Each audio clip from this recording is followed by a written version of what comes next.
നിങ്ങളുടെയൊക്കെ മനസ്സിന്റെ കുഴപ്പം കൊണ്ടാ പിന്നീട് ചില സംഭവങ്ങളൊക്കെ ഉണ്ടായത്. അതിലേറ്റവും പ്രധാനപ്പെട്ട സംഭവങ്ങളിൽ ഒന്നാണ് മഞ്ജുവും സാഗറും തമ്മിലുള്ള ഒത്തുചേരൽ.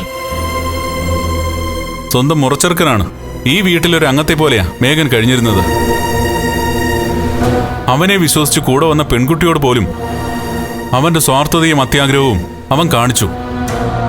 അതിലുപരി മറ്റു ബന്ധങ്ങൾ അവനുണ്ടെന്ന് മഞ്ജു തിരിച്ചറിഞ്ഞു.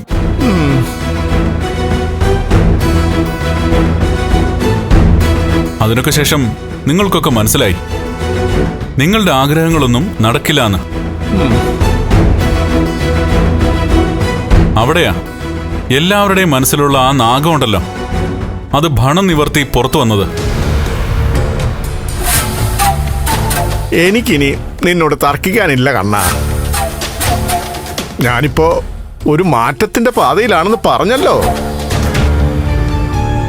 എന്റെ പെങ്ങളെയും മരുമോനെയും അതുപോലെ എന്റെ വീട്ടിലുള്ളവരെയും ഞാനിപ്പോ ഉപദേശിക്കുന്നുണ്ട്. അങ്ങനെ ഉപദേശിക്കുന്ന ആളിന്റെ മകൾ എന്തിനാ ഇവിടെ വന്നു നിന്നത്?